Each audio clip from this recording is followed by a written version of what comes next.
provide information. Oh, I should have waited. Welcome, everyone.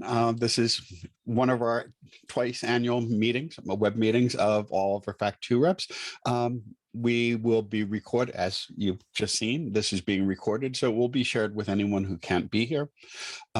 As campus reps, one of your major tasks are to share information that you receive from SUNY with your campuses, and also to bring information back from your campuses to SUNY and through the FACT2 Council and so forth on what's happening on your campus. And there'll be some opportunities for that during this meeting.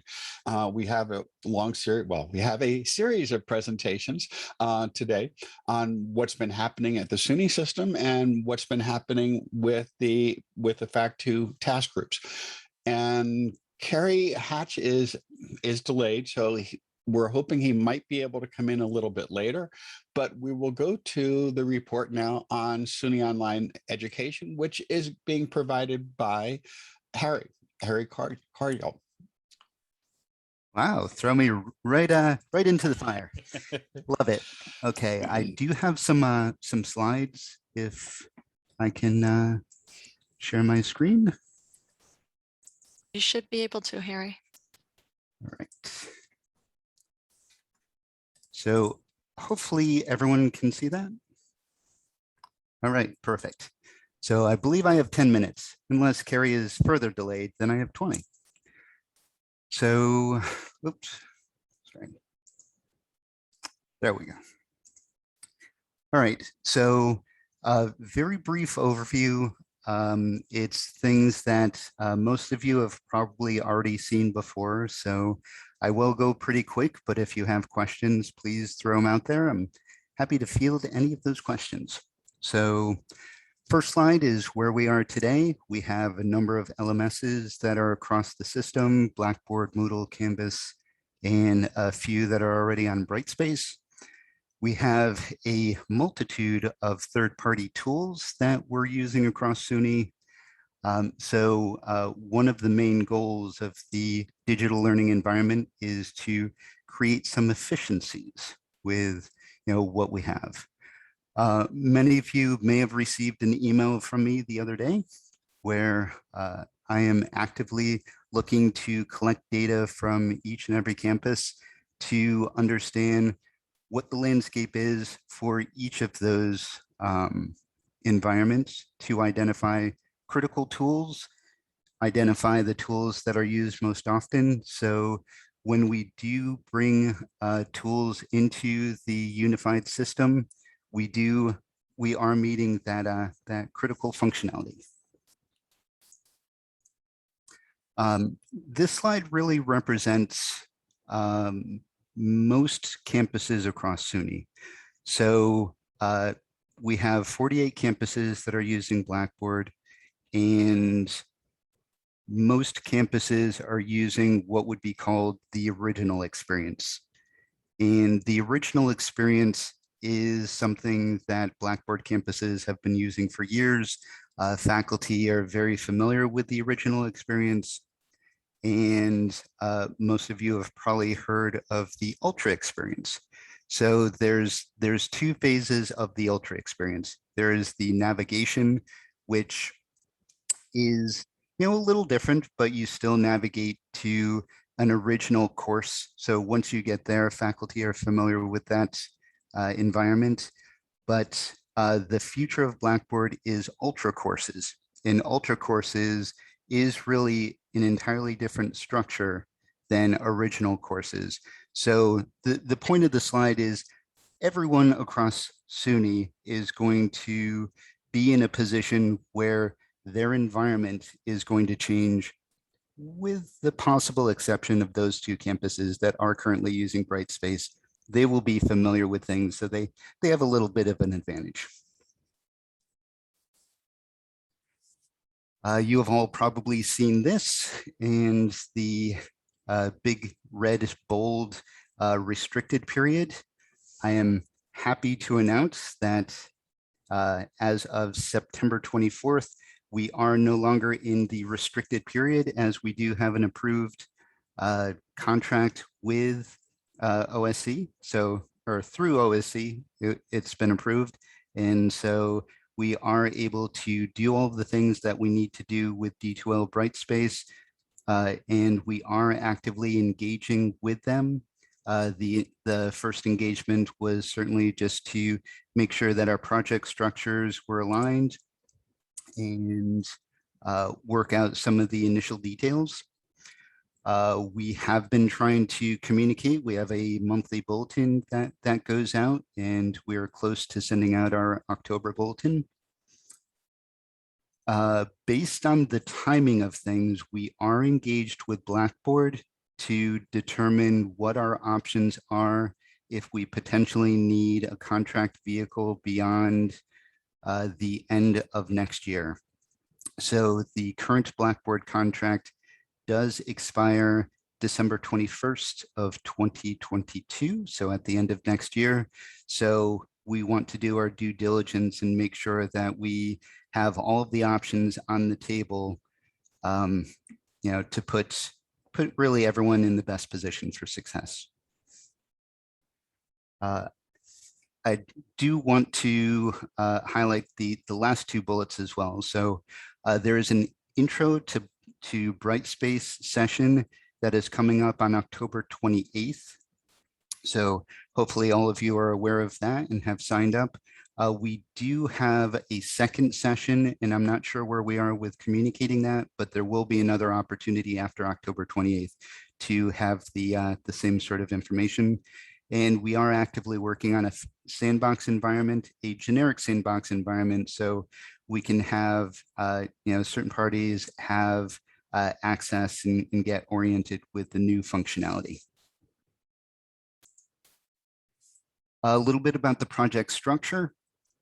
I want to highlight the 3 boxes that are green, and the 3 boxes that are green represent system campus representation. So it's really important / critical that we have all of the perspectives going into this project, because it is a significant project. So the Dle Advisory Team, or Digital Learning Environment Advisory Team, is made up of about 55 people from a wide variety of roles across campuses. So not all campuses are represented, but all major roles are represented on that team. And they have been a conduit of communications. We have had discussions to gather feedback, so it's been really productive.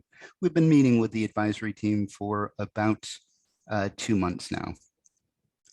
The other 2 teams that I wanted to highlight, on the right side, the Technical Implementation Work Group. So throughout this process, we've identified the needs, or specifically the scope of the digital learning environment, and the Technical Implementation Work Group is going to determine the solutions that we put in place to meet those needs. And that group is going to be made up of system admin, campus representation, as well as D2L. With the campus implementation planning work group, same groups represented. We will have campus representation, sysadmin, D2L. This gets more into the training, template, configuration, how this looks on an academic, a rollout, a configuration basis. So, really important stuff to go through. And I do want to reiterate that these 2 groups are for a general structure to create a document that we ultimately put in front of campuses that will provide detail on what the transition will look like from an IT perspective, from an academic perspective, from an academic technology perspective, from a budgetary perspective, and from a timing perspective. So that is all the work that we're doing with that. We are looking to form those 2 groups over the next 3 weeks. So if any of you have volunteered for those groups, you will be hearing from me soon. Oops. So goal is pretty simple. You see common there, you see central there. The overall goal is, let's be efficient with things, when it comes to cost, data, tools, we want to make sure that there is, functional tools that are available for all campuses and not picking and choosing which campuses get which functionality. The desired future state. As I stated, every campus should have a comprehensive environment. We want those non-redundant tools, which makes it much easier for collaboration across SUNY, for documentation, for support, for training. So all of those things are much more efficient based on that standard approach.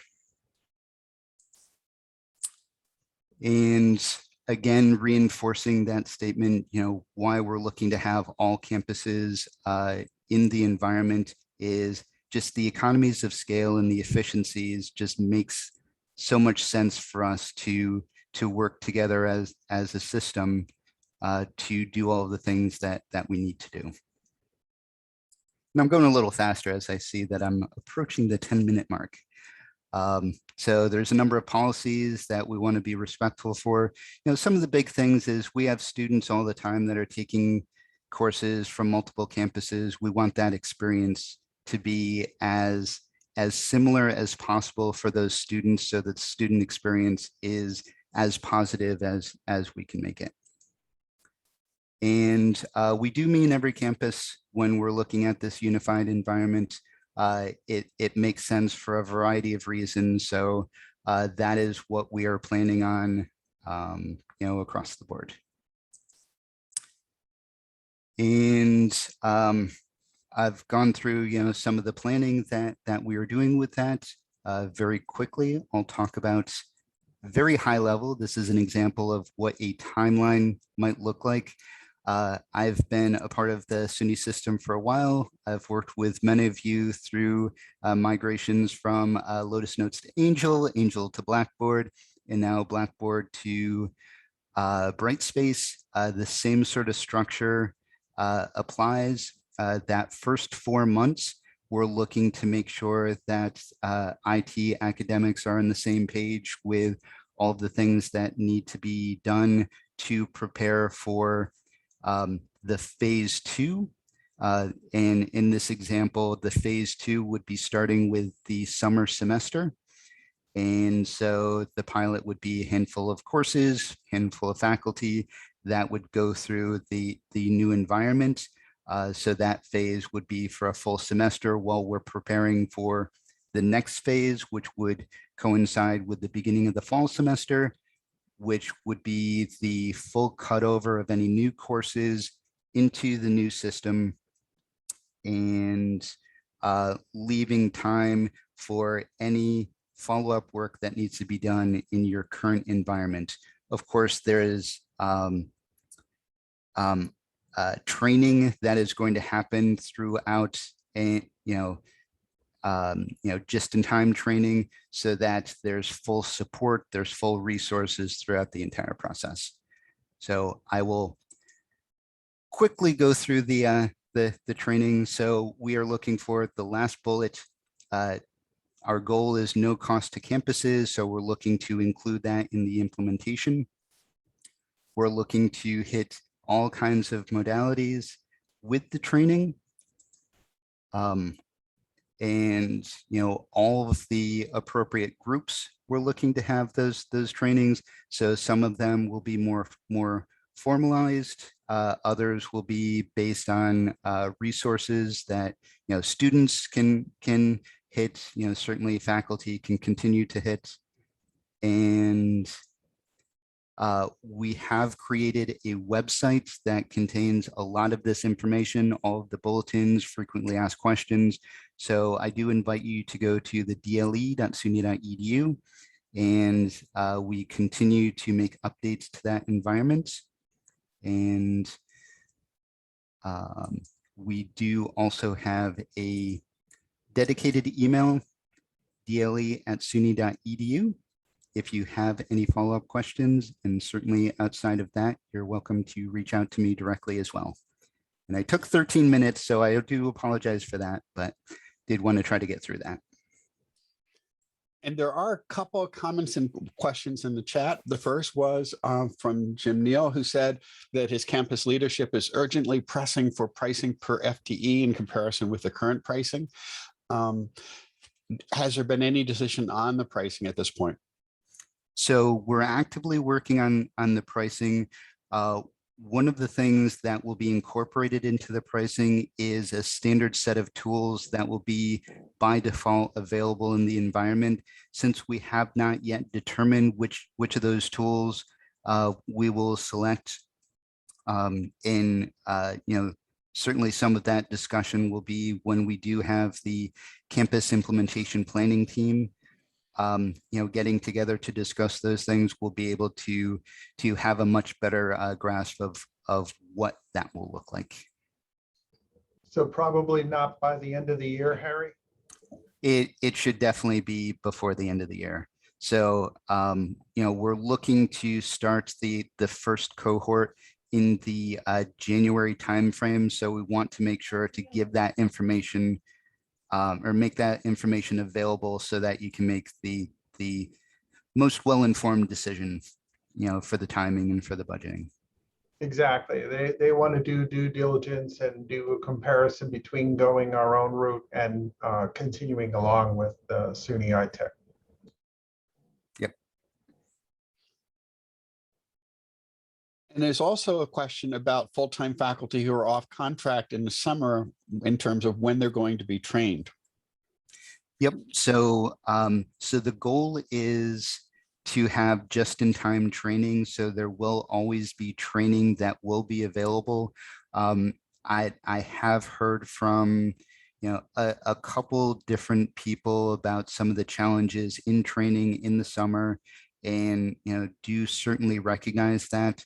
The time frame that we did display, that was a possible time frame for the first cohort, but we certainly envision that there'll be a number of cohorts that are available that are aligned with academic schedules. So it doesn't necessarily need to be aligned with a summer semester for pilot or for go live. So it can be, a different time frame can be selected. Yeah, there's a few more questions in chat. Maybe Harry, if you could answer them in chat, then we can move sure. on to Carrie's. Absolutely. Okay. And now Carrie Hatch will be presenting. He's our Senior Associate Provost for Academic Services. Yeah, morning, everybody. Good update, Harry. Just real quick from my part, I don't have a PowerPoint, so I'm just going to talk to you. Some update on our current Board of Trustees policy. The Gen Ed policy, the timeline for receiving comments on the draft implementation guidance ends today. After that, the team and system office will be hard at work finalizing, reviewing, and putting that guidance together. And we're going to be hoping to bring the framework to the SUNY Board of Trustees for formal consideration in their November meeting. If there's time, we'll also do the initial review of the revised PLA policy with the trustees in November, but we don't know if that's going to fit in the agenda or not. If it doesn't, it will be kicked off to the next meeting. On the academic program review side, we are in the process of looking at how the system office reviews campus academic program submissions and revising that to speed the process, and also applying technology to speed the process. So that's moving along nicely. We're actually engaging a small group of chief academic officers and associate chief academic officers to review some questions and some of the activities that we do next week. And we'll be making some adjustments to our plans based on that. And we're working through processes in the system office to try and get budget approval to advertise for a technology solution. I think You might have heard that our former Chief Financial Officer, Eileen McLaughlin, has left SUNY and returned to RPI. Just recently, the Chancellor announced that Bob Magna, who was formerly our Chief Operating Officer and is currently the President at the Rockefeller Institute of Government, is going to be coming back as the interim Chief Financial Officer. So that's relatively new news. In other activities, we are looking at the current environment within the system office for recruiting students, our websites. We're calling it the Digital Front Door Initiative, and we're looking at ways that we can modify that. The initial take will be basically to do an inventory of the data we need, the data we have, the kind of changes we can make with the existing structures.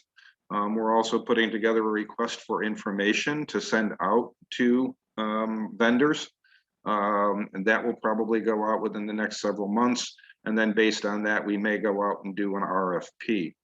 The concept is to make the experience more like a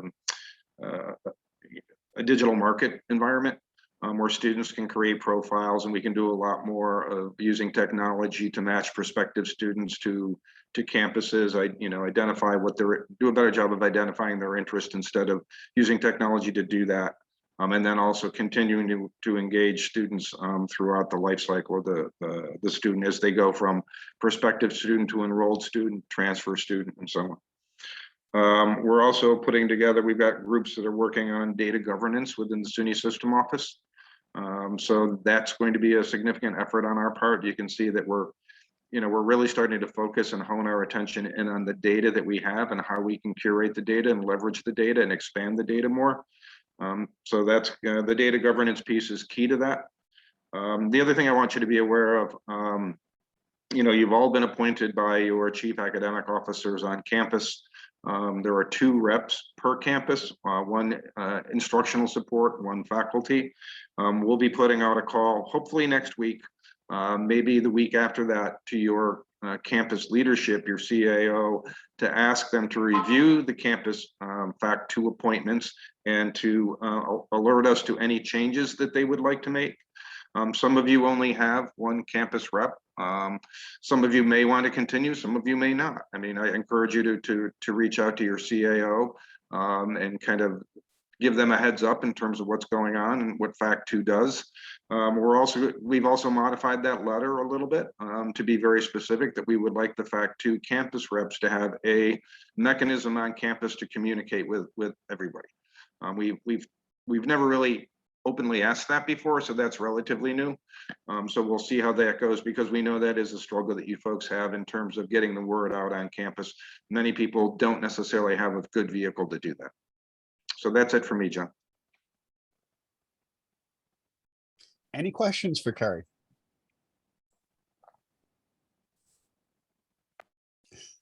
Okay, then Nancy Matondo will be talking about the CIT conference. Okay, so let's see. Let me just get that going.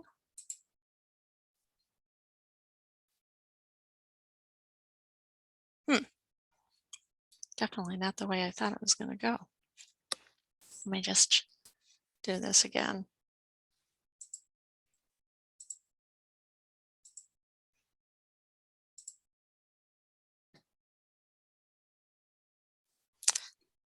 For whatever reason, it doesn't want to give me the full screen. But anyway, let's just keep things going. So CIT 2022. Once again, we are going to have it hosted by SUNY Oswego. We're going to try this one more time. We are planning to do this in person.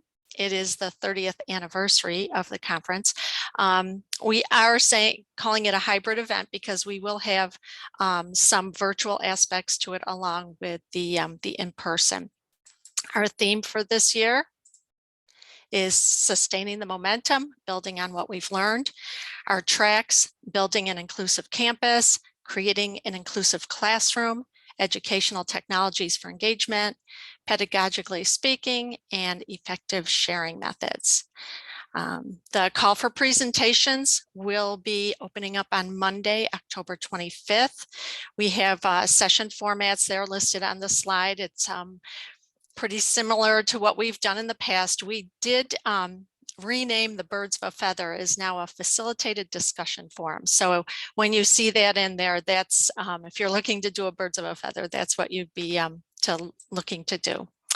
The deadline for the submissions, we moved it a little bit. It's going to be January 2nd. I know that, you know, it's been a little difficult having New Year's Eve as the final day for submissions. So we did move that just a little bit. We're also looking for abstract reviewers. So once again, would love to have our FACT representatives engage in that and help us to plan the CIT program. The time frame would be January 3rd through the 18th. The number of abstracts assigned, we shoot for 20 or less, and it really depends on the number of reviewers and the number of abstracts we receive. We will be providing more information on that, but if you could contact me prior to December 17th and let me know, we would love to have you on board. And any information, you can go to the CIT website, and we're updating that on a daily basis as we get more information. Any questions?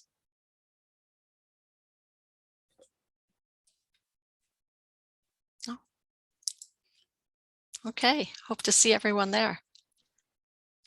Okay, now we have our task groups, and Chilton, are you still here, or we I believe Nicole will be presenting. I will did be see- told that.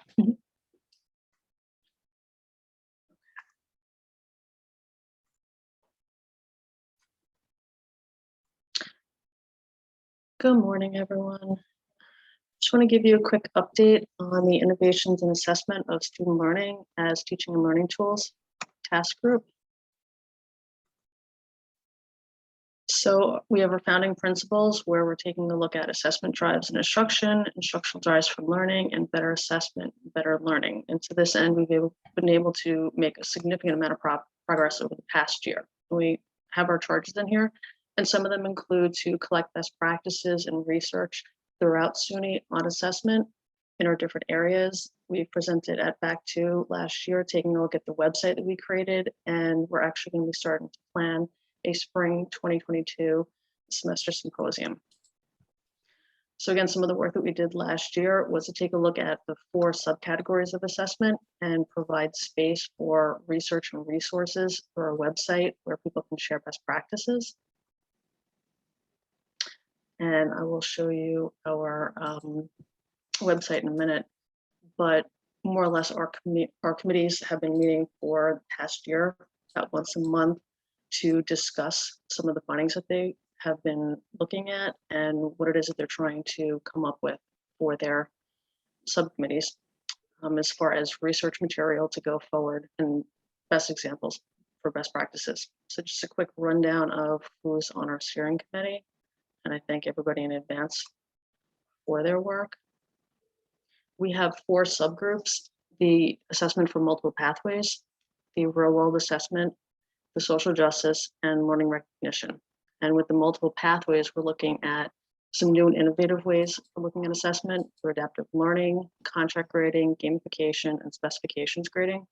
The real world assessments looking at authentic assessment, educative assessment, and applied learning.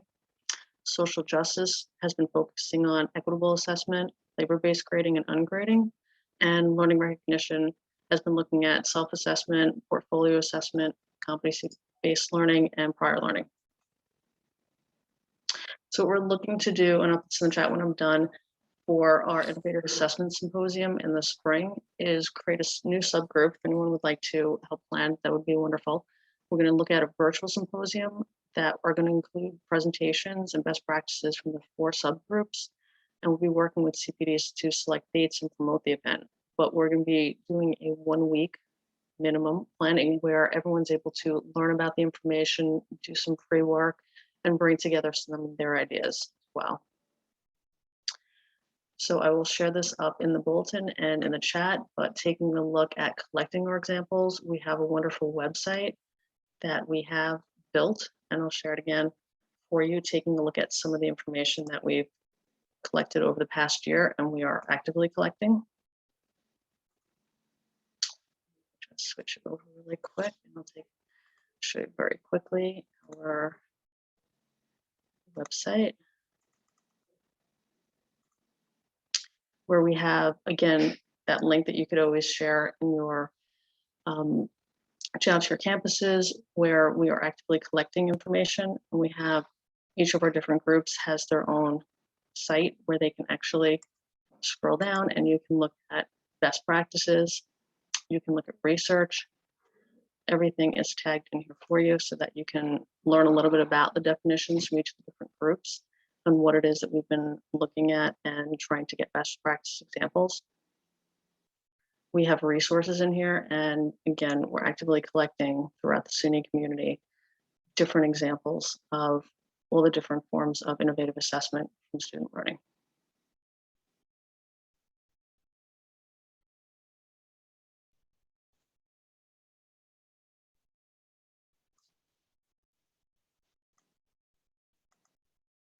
If anyone has any questions, again, I'll put those links in the chat for you.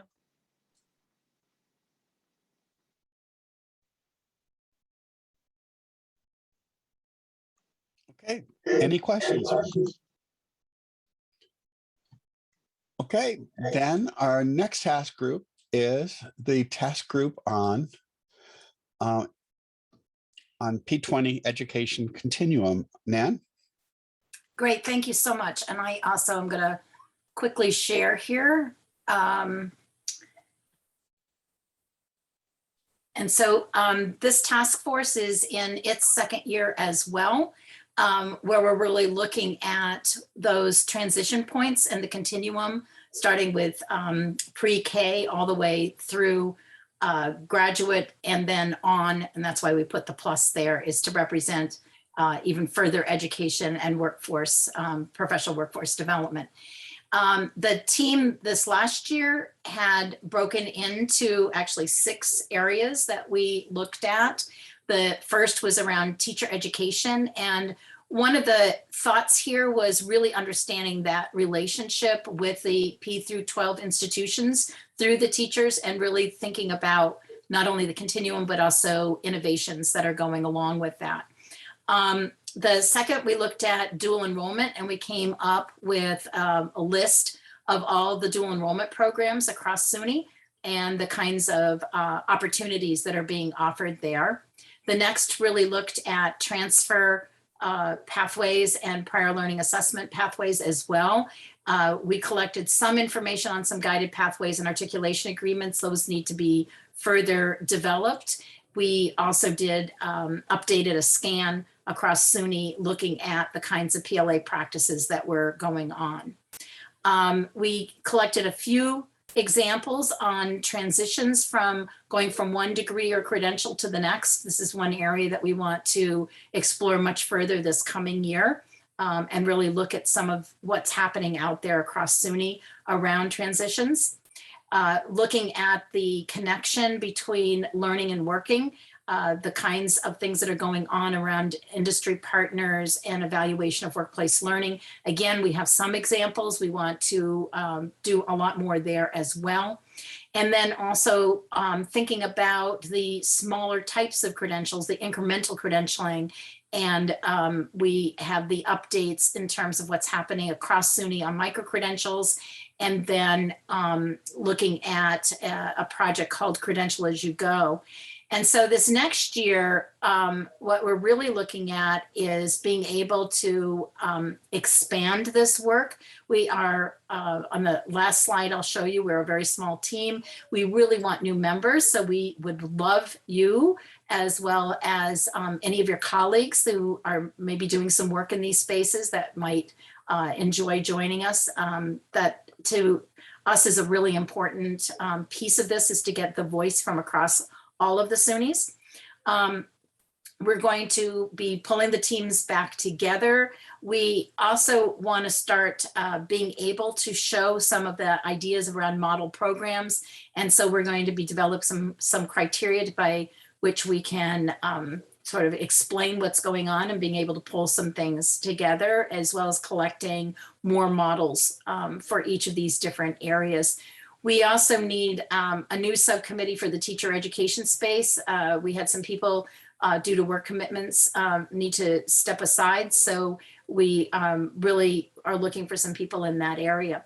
And so, as I said, we really want to do new members. The Credential as You Go project is just been awarded an IES, which is the Institute for Educational Sciences or Studies grant to take the framework that was developed in that. And there will be some SUNY institutions that are involved in that grant over the next 3 years. And so really looking at what's happening around incremental credentialing, we'll have a lot of that coming in. And so, you know, the work that we did the first year was to lay the foundation for this, but now we really want to build it up much further in all of these areas. So this is the team right now. And as I said, it's a really small team. And so we're hoping that this area, you know, one of those areas that we have going will interest you, or you have some colleagues that you could encourage to be in touch with us. So that is it, very quick and sweet. And if there's any questions.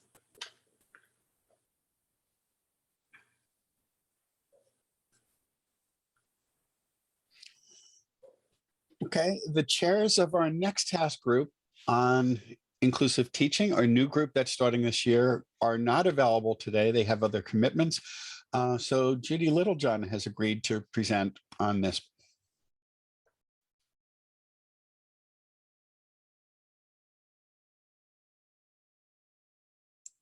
Okay, unmuted. Good morning, everybody.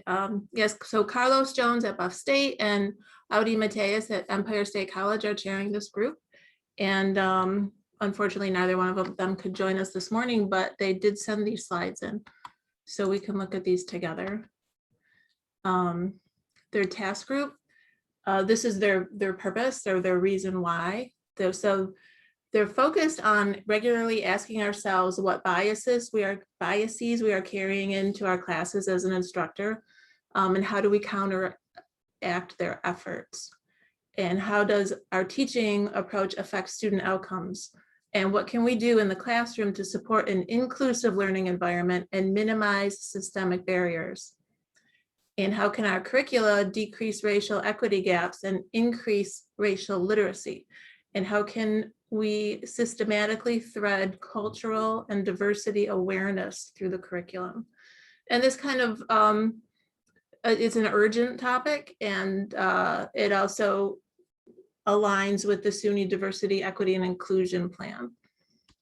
The goals of the group are to foster collaboration across SUNY, so we can all work together on our practices of inclusive teaching, and identify the pedagogical and instructional strategies that we can use to create inclusive learning environments in different modalities, and also look at the research on inclusive teaching through different disciplines, and course level and campus level strategies for implementation, and strategies and recommendations for policies, procedures, practices regarding the adoption of effective inclusive teaching practices, and looking at example rubrics to consider a framework for a SUNY inclusive teaching rubric.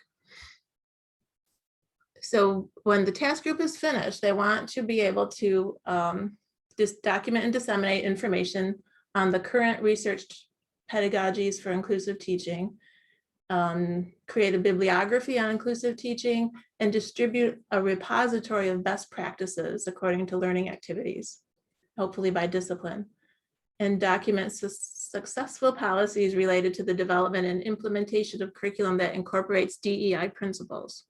So it's a pretty large task, and we're going to need a lot of members to help with all this.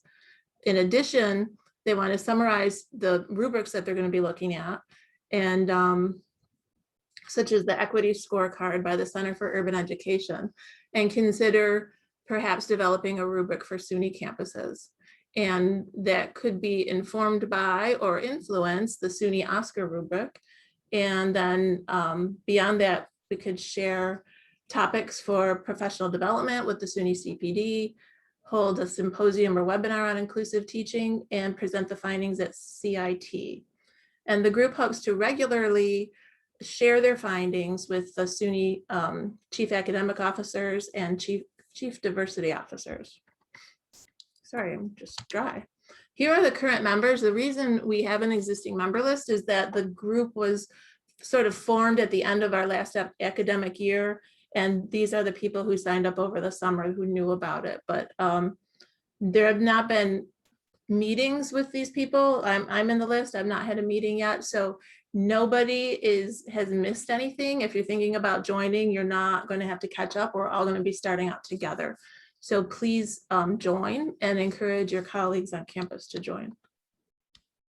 And here's the URL. It's the same one I put in the chat a couple times to join this task group.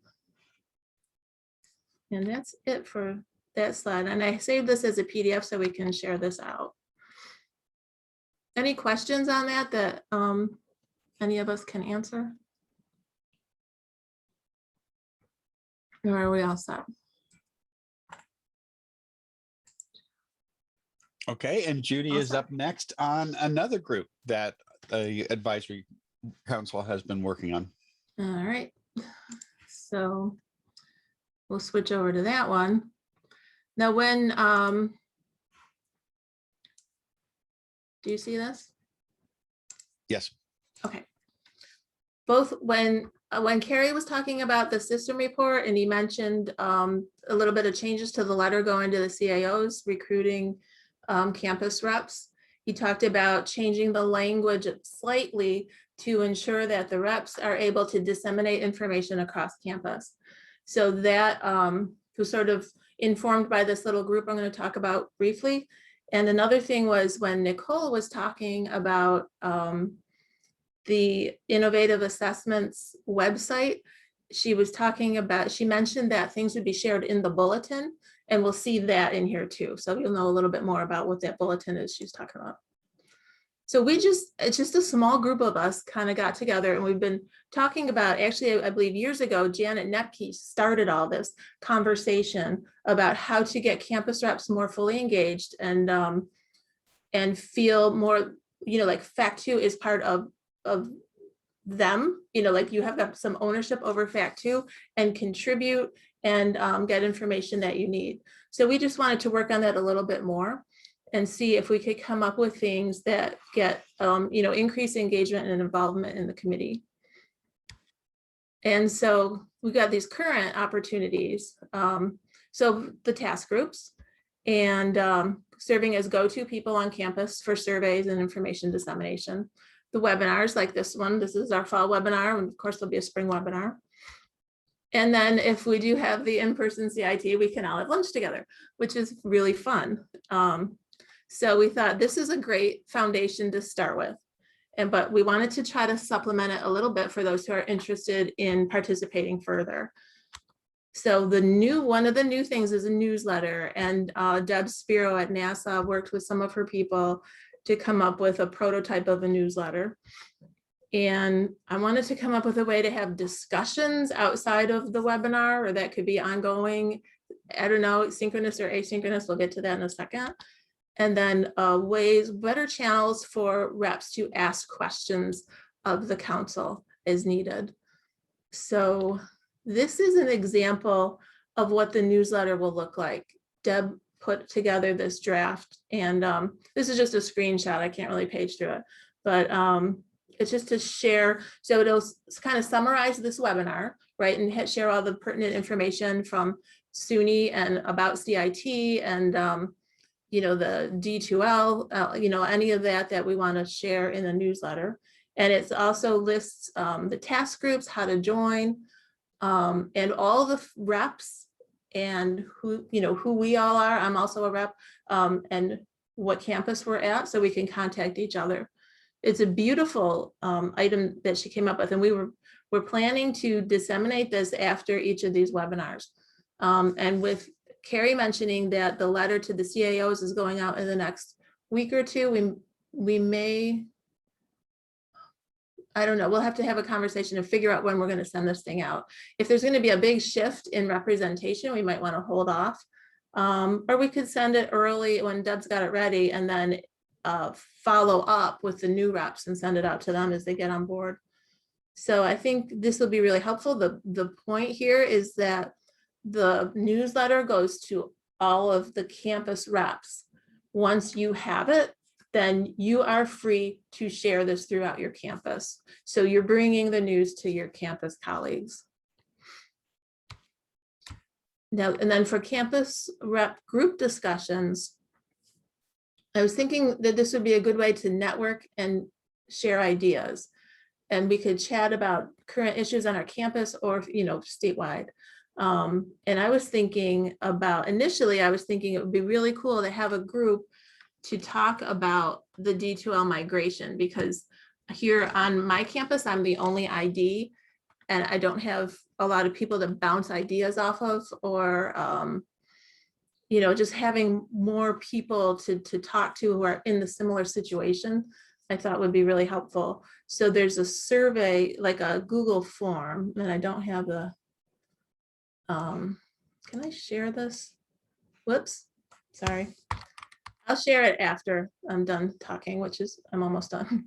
But so I just to get ideas, like, is there interest in having a group? How could we have a group? Would it be an email group? Would it be, do people have other suggestions?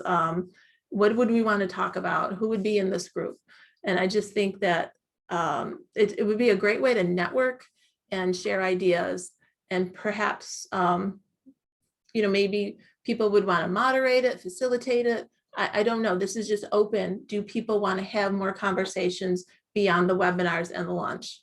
And nobody has to. It's fine to say no. And if there's not interest, we'll just let it go. But if you want to, I'm there with you. And the last thing I just call it Ask Us. And for now, so if you have a question about FACT2 or an idea to share, just email me for now. I'm the chair-elect, and a lot of these duties were placed on the chair-elect. So my email is jmlittlejohn@genesee.edu.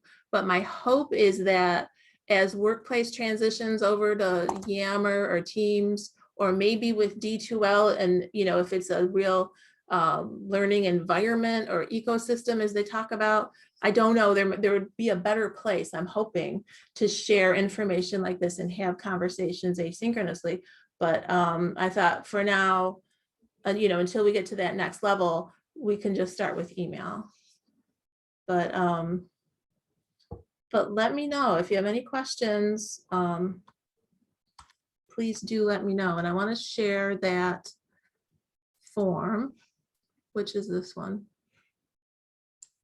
Oh, and I had a little tiny URL and it's lost, but it's okay. I'm going to put it in chat and then read the chat here and see what's happening. Oh yeah, so Marie, yes, I have a D2L Moose hoodie. See? So I went to the D2L Fusion conference a couple months ago, and I think, I don't remember what it was. Life is a blur in the pandemic, but and it was an outstanding conference, and I won this. I won a ridiculous amount of things. I won a couple of t-shirts. I won a pound of ground coffee. I won granola. They mailed all this stuff to my house, and I had a great time. So now I want to, get my campus excited about D2L and just raise awareness. So I'm just trying to integrate Moose into my wardrobe while I'm here on campus. And so Jim said, as a FACT2 rep, I should be disseminating information to my campus, but feel lost sometimes about areas I'm not directly engaged in. This would probably make me more conversant. Yeah, I hope so. I think it would be, I would love to be able to talk to the reps, especially as an ID alone. I just would love to talk to other SUNY IDs. And I know, and then of course we have faculty reps. I do teach history, so I would be curious about that too. But sometimes on campus, we've got some faculty with very small programs, and they're the only ones who teach specific topics. And maybe it's another channel for people to reach out and meet people on other campuses who are in a similar situation and can share ideas or troubleshooting type things. But anything else or? Judy, this is Nancy. I just wanted to remind everyone another way of engagement is to be a CIT reviewer. We would love to have them. Or a presenter, like Yes. fill out, submit the things. It's fun to present. This is Janet. I don't know if you can hear me, Judy, but the one thing we need is, I think people who want to learn more or want to volunteer to work, we haven't always told them whom to contact. So since you've given out your email address, perhaps you'd like to do that again and tell people if they want to belong to any of the task groups or anything we're talking about today, would you like them to talk to you directly? Yep, I think that's absolutely fine. I'm fine with that because if I'm not the correct person, I'll be able to forward it on to Great. you, Janet, or to whoever would be the correct person. Great plan, Judy. Thanks. Thank you for pointing that out.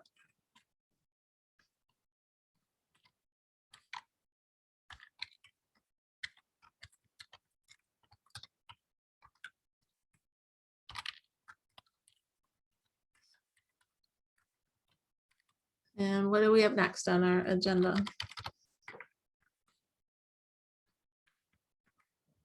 So the next item on the agenda is the FACT2 Awards. Janet and Lisa. Great.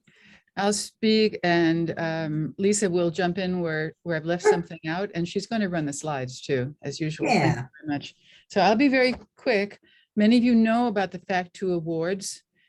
They are wonderful events where we honor and recognize people who have not only achieved significant tasks in teaching and learning, but also have been good at sharing what they're doing. The whole purpose of the awards, besides recognizing our stellar people, is to make sure that we do our best to share what we've learned at FACT2.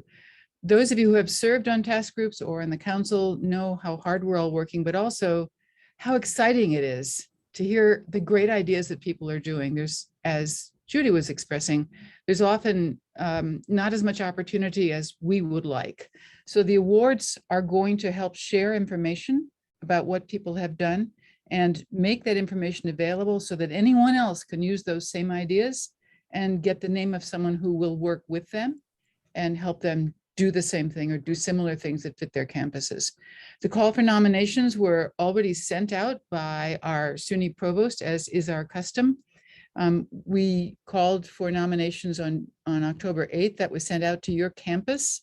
So if you don't have that announcement or it has not been announced on your campus, which I've heard from a few campuses that's the case, then please speak with your CAO or someone who can get to that person to make sure that the announcement for the availability of awards nominations is available widely on your campus. You can self-nominate or nominate someone else. We've tried to make the nomination process as easy to do as possible. Obviously, we want to collect information about what people have accomplished. So nomination deadline is December 6th. So please work hard to get this information shared. You contact me directly or contact Judy if you want more information, or Lisa Raposo. Just to remind you, we have 6 different awards. There are actually 3 different awards, but one of each available for the 4-year schools and the 2-year schools. FACT2 long ago recognized the difference in governance and budget and practice between the 2 years and the 4 years. So we've tried to take that into account. And we have reviewers from the 2 years and 4-year schools to make sure that we do our best to recognize the culture and method of working on your campus. It's very exciting. We've had great ideas, and the awards will be presented at next CIT by the provost. So the person who wins the awards or the committee that wins the awards will receive that public recognition. We have another slide, Lisa? I think we do. Thanks. So the reviewers, whom I have just mentioned, will have an organizational meeting in November, and we'll be looking at the nominations and send recommendations to the provost by mid-December. So the review committee is extremely busy. They've always been very, very honorable people. I see that some of the reviewers are also campus reps, so you may want to chime in and let me know if I've forgotten anything. We've worked closely with the provost office in the past, which all of FACT2 has done, of course. And so of course, CPD has been critical to the existence of the awards committee. We are looking for a few more reviewers, particularly somebody to review administrative excellence for a four-year school and community college instructional support. And we may have other openings at the community college area. So contact me directly. What you would do is you'd meet with the entire review team for an incredibly exciting session of looking at nominations. Last year was our most successful nominations year. We had 36 nominations, which is great. I am personally hoping to do even better than that this year. And the reviewer committee is, they'll be working hard to look at all the applications, all the nominations, and make recommendations to the provost, who will make the final decision. Do we have questions? I'm aware of the passage of time. I just want to tell you again how proud we are of the phenomenal work that is showcased in the awards, and the fact that people who win awards are absolutely available to all SUNY colleagues throughout the year to help them share that accomplishment. Questions? We have a question from Jim Neal in chat. Is a recent last month retired faculty member still eligible? Ooh, interesting question. I'm not sure we've addressed that, but I will. If we have the ID of that person, I will check it and get back to that person.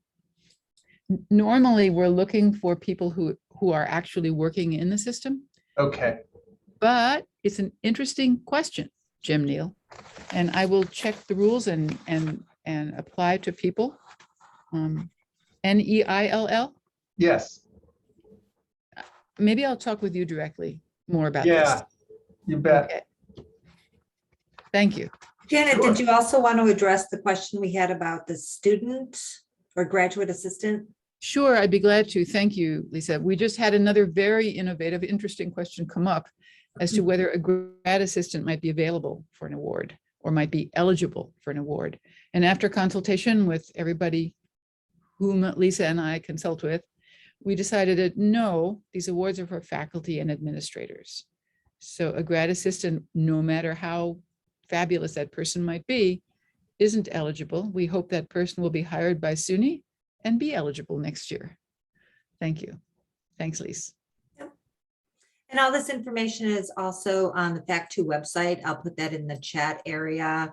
Help us get the word out. If you see the announcement come through on one of the listservs that you're on, feel free to forward that to folks and get the word out. So thanks. Okay, and this is a portion of the meeting where we'd like to hear from everyone. I put together a little jam board since we don't have that large of a group here today. If you open that up, just put in sticky notes where there are 3 questions there. I can share my screen. Let me bring that over. Should be able to share my screen. 1 second.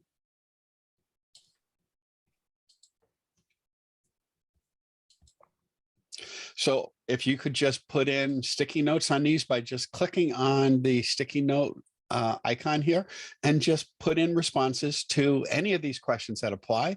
What are the major challenges on your campus? What are some effective initiatives that are taking place on your campus that you'd like to share with other people?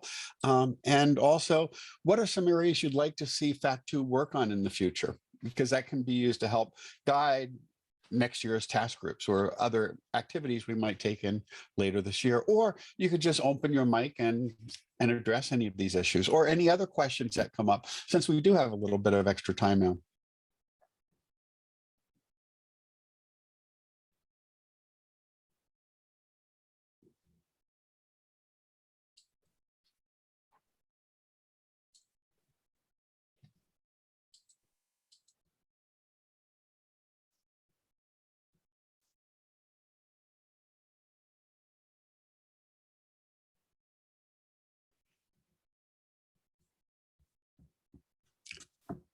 What are campuses doing under the Google contract is a question I've been wondering about. I think we all are concerned about the migration to D2L. It is a short time.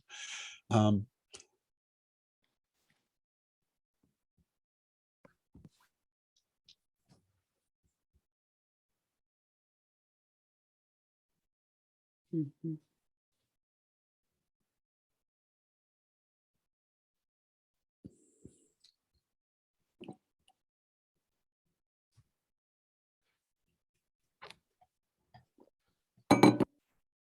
With the lack of video hosting, is that something that might be resolved with the transition with a common platform?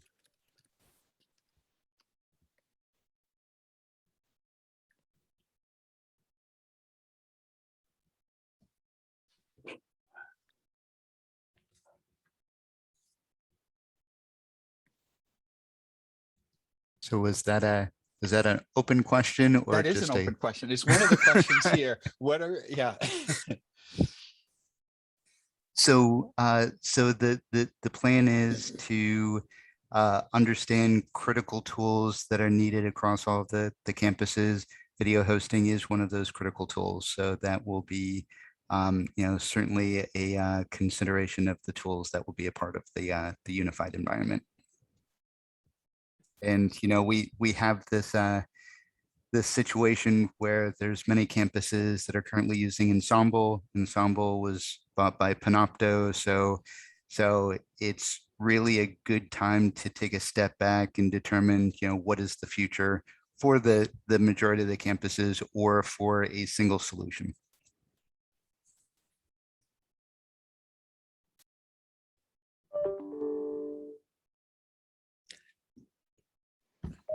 And John, can you tell I'm here? I got here late and so I start jabbering right away.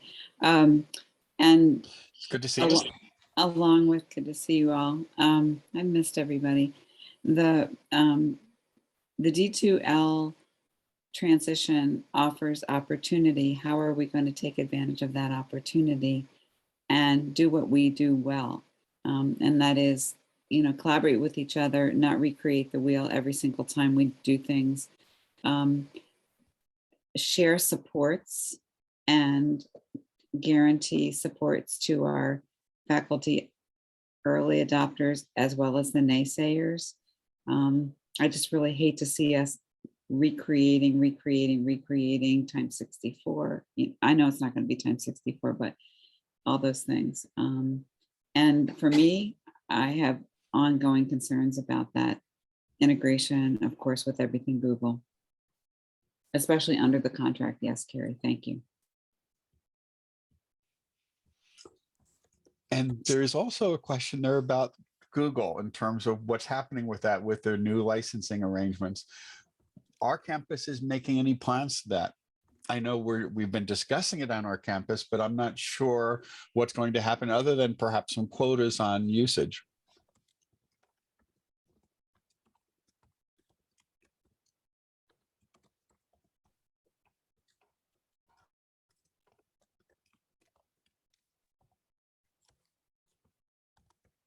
Our campus is quietly thinking about shutting things off that are on and not sharing that information.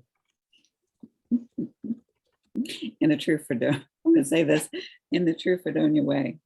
So knowing what is happening on other campuses and under the contract would be very helpful for those of us who are trying to be advocates.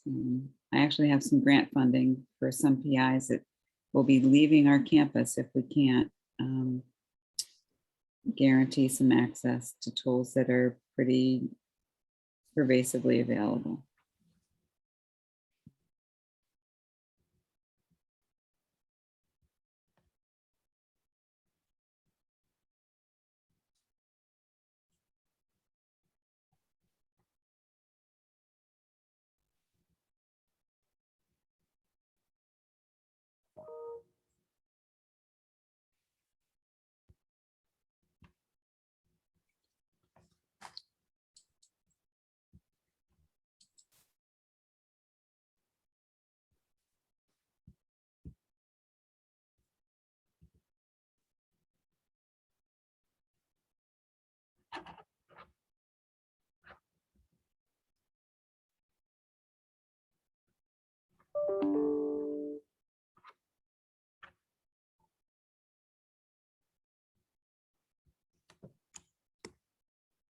Good suggestions here.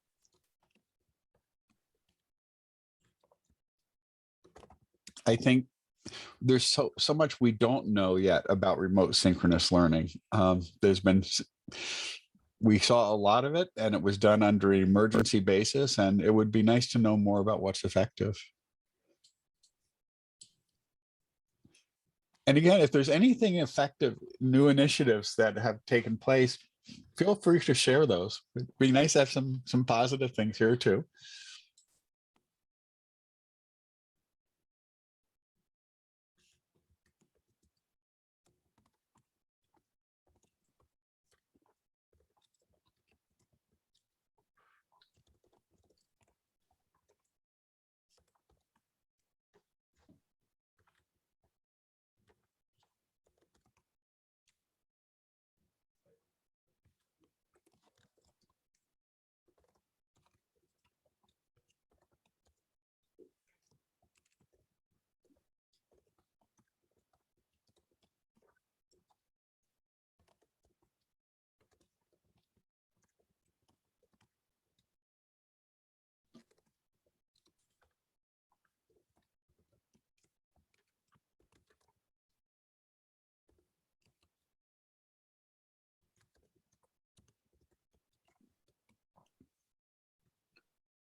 Wouldn't it be nice with the power of our constituent group here to know, I'm going to put my old hat of an advocate on, the advocacy or institutional change strategies that any one of us is using that is making a difference on our campus. It may sound like a very old lady, and I am, but I really think that we have an awful lot of both institutional memory as represented by folks in this group, as well as we know how our campuses try to run. And it would be nice to know. I mean, I know some of the things that we've tried that have worked and maybe worked for a little bit. Knowing what things are working on campuses, not to get the right things supported and underway, especially under many of our campuses, very limited resources, you know, the budget strappings. So I think that might be, if we're willing to share some of those, you know, I'm trying this by talking with these people and, you know, going to Senate and asking for any of those things that we think might help move the dial as we confront these challenges. I think that too would be very helpful, at least for us here at Fredonia. I could put that on a sticky, John.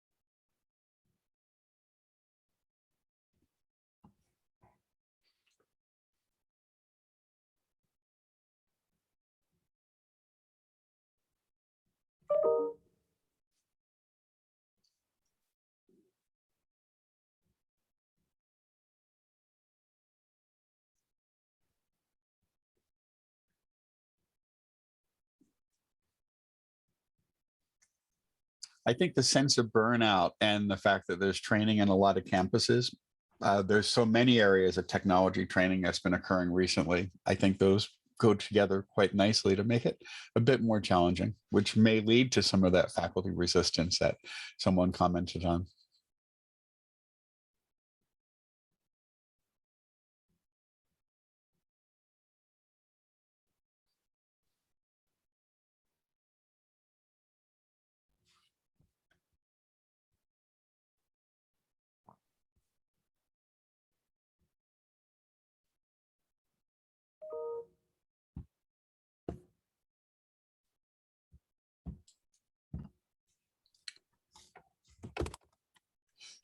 That's a good point, that most initiatives in the last year have been just trying to address the issue of COVID.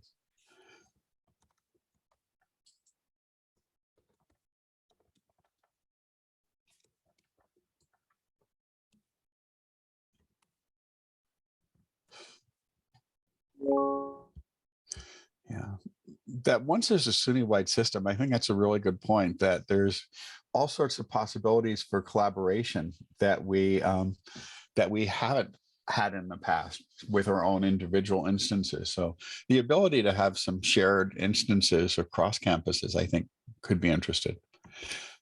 I'm not sure whether there'll be a SUNY-wide exemplary course program or not, but it does offer some interesting possibilities.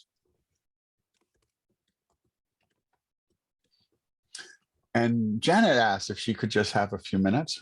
Janet? Thanks very much. I'm hoping I'm unmuted. To Jim Neal's question, which was a very interesting question, people who are eligible are full and part-time faculty. So I think that argues that they are working now. And I thank you for asking the question, Jim, but I would say that a retired person is not eligible. Thank you. Got it. Thank you very much.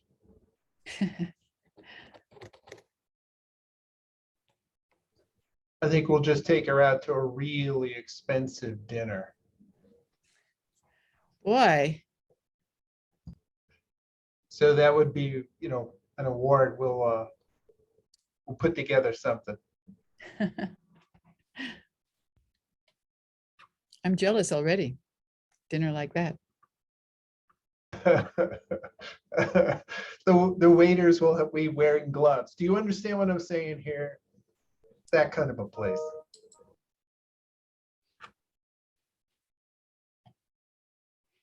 Does anyone have any other questions for any of our presenters who are still here? A couple of people had to leave.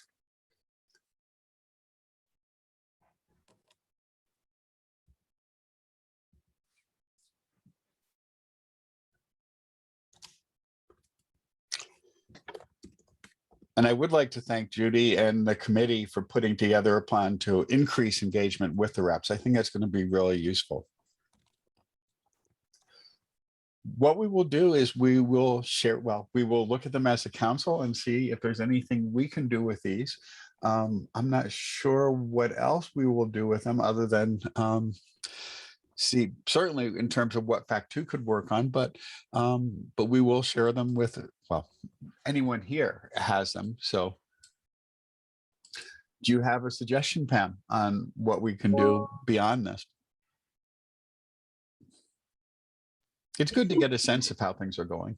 Yeah, I think there's a couple of things that that outside of FACT2 could be looked at across the system. One of the ones that I posted was relative to accommodations. There are certainly campuses that are ahead of upstate, and I'm, you know, asking our folks to reach out to colleagues on other campuses, but there's not a clearinghouse for what tools have been used for what accommodation requests. And so to have to reinvent the wheel and do all that sleuth work and develop expertise at each campus is not necessarily a great use of time if there's a way for us to share expertise and what has been learned before us.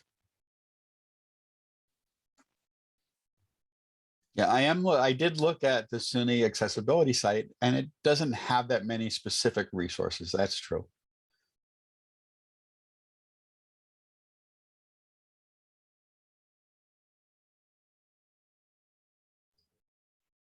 I have a boring question.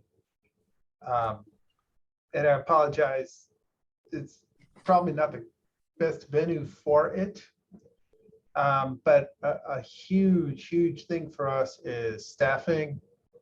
And to that end, what would be an appropriate venue for me to be able to collect data about SUNY campuses and their application support, their instructional designers per, full-time equivalent and whatnot?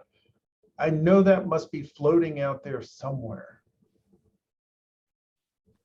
That survey has been done several times by the Dle group, the Directors of Online and Distance Learning Environments. I don't know what the most recent one is. It's probably at least 2 or 3 years old, but it's been collected several times. Okay, so the digital learning environment progenitors might have it. Yeah, Ryan McCabe at Finger Lakes is the current chair or president. Can't remember which title we use. I think it is president for the Dle group. Okay. So he would be a good person to reach out to, and then he can connect you to the survey that was done. Typically, we gather that data in Google Docs so that campuses can simply update what they've got in there. Oh, great. Okay. Good. Thanks.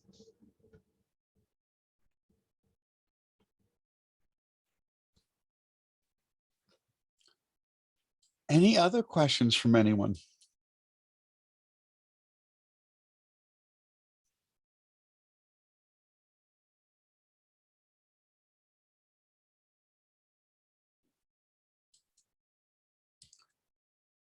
Okay, well, you have this form, you can still, or this access to this document, you can still add more things later, but I think we can probably end for now. Thank you. It's good to see everybody, and we're looking forward to seeing you in our spring webinar, hearing from you more during the year, and seeing you all at CIT, I hope. You betcha. Thank you. This is very, very useful. Thank you.